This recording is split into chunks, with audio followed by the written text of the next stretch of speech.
From a young age, Arthur Monroe Lingo was destined to be a fighter pilot. Born on April 17, 1919, in the Missouri Ozarks, he moved with his family to Kern County just a year later. They would end up settling on the Associated Oil lease in Fellows, where his father worked as a rig builder. Witnessing his father scale towering derricks, climbing more than 100 feet into the air with a hammer in hand and no safety harness, must have instilled in young Arthur a deep respect for courage and precision, qualities that would later define his own fearless pursuit of flight. Arthur and his family were all deeply involved in the First Baptist Church of Fellows, where he grew up surrounded by faith and community. He was active in the Baptist Young People's Union and helped organize the Round Table Discussion Group, where local youth met weekly to talk about everyday moral and civic issues through the lens of Scripture. At Taft Union High School, Arthur began developing the physical discipline, mental focus, and technical curiosity that would define his flight career. He played end on the football team, ran track, joined Block T, and most importantly, served as president of the Aviation Club. That club gave Arthur his first organized exposure to the principles of flight. He wasn't just fascinated with planes, he was preparing for them. After graduating in 1937, Arthur enrolled at Taft Junior College, where he continued sharpening both body and mind. He was a three-sport athlete, elected class secretary, and remained deeply active on campus. Then, in 1939, fate met preparation. That year, the federal government launched the Civilian Pilot Training Program to produce future military aviators. Out of hundreds of colleges, only 13 in the nation were chosen to host it, and Taft Junior College was one of them. Arthur was a natural candidate.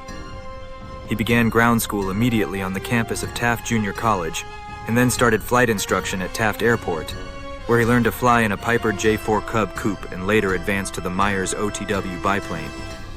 After completing all three phases of training, he earned his private pilot's license, a rare and invaluable achievement in pre-war America.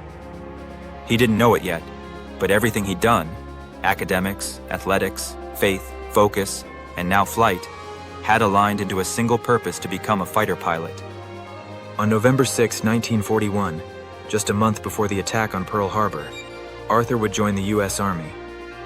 Because of his civilian training and pilot's license, he was selected for aviation cadet school in the Army Air Corps. Arthur's military flight journey began with primary training in a PT-17 Stearman at Thunderbird Field in Arizona, classic open cockpit, stick and rudder flying.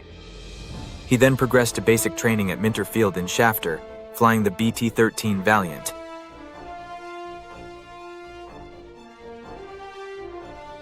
And then was selected to train at Luke Field, known as Home of the Fighter Pilot. There he flew the AT-6 Texan, mastering formation flying, gunnery, and combat maneuvers. In September 1942, Arthur earned his Silver Wings and was commissioned a second lieutenant in the Army Air Forces. He was no longer just a student of flight, he was a combat-rated fighter pilot. Shortly after earning his wings, Arthur was assigned to Hamilton Field, north of San Francisco. There, he trained on the Bell P-39 Airacobra, a fast and demanding mid-engine fighter. The work was intense and sometimes dangerous. On one flight, his aircraft malfunctioned, and Arthur had to parachute from a failing plane, landing in the San Francisco Bay below. He survived, shaken, but alive. These were the kinds of risks fighter pilots faced even before facing enemy fire. While stationed at Hamilton Field, Arthur also began a new chapter in his personal life. In October 1942, he married Dorothy Marie Quisenberry, a woman he had known since childhood through their shared church community in Fellows. But soon he was on the move again, this time toward war. Promoted to captain, Arthur became flight commander of the 362nd Fighter Squadron, part of the legendary 357th Fighter Group. After stateside training in Pocatello, Idaho, he and his unit deployed to RAF Leiston in Suffolk, England, in November 1943. There, Captain Lingo joined the ranks of the first American fighter pilots to fly the revolutionary P-51 Mustang. With its speed, agility, and long range, the Mustang changed the air war, and Arthur would fly it into enemy skies. The mission of the 357th was both daring and deadly: escort American bombers deep into Germany and destroy enemy aircraft before they could strike. The unit would go on to claim more than 600 air victories and produce dozens of fighter aces. Captain Lingo was among its most trusted leaders. On the morning of April 11, 1944, Captain Arthur Lingo took off in his P-51B Mustang on Anniscourt mission over Sorau, Germany.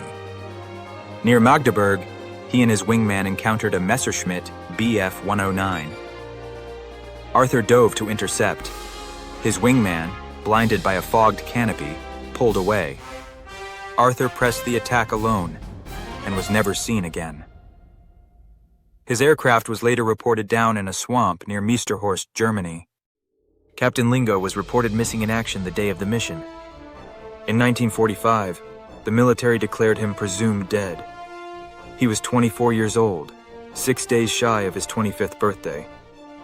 For his bravery, he was posthumously awarded the Distinguished Flying Cross, the Air Medal with 3 oak leaf clusters, and the Purple Heart. In 2022, nearly 80 years after his disappearance, German researchers and the Defense POW MIA Accounting Agency excavated the crash site and found Captain Lingo. On January 10, 2025, Captain Arthur Lingo was officially identified through DNA and forensic evidence. Shortly after, plans were made to return him to Kern County. On October 17, 2025, he was laid to rest with full military honors at the Bakersfield National Cemetery. Family, students, veterans, and service members gathered to witness the return of a hometown hero. The Taft Heritage class stood in silent formation, honoring the legacy of a man who once walked the same school halls. After more than 80 years, Captain Arthur Lingo finally came home. Arthur Monroe Lingo wasn't just born to fly. He prepared through discipline, faith, learning, and leadership. And when called, he led others into battle with courage and resolve. In every way, Captain Arthur M. Lingo lived and died a true fighter pilot.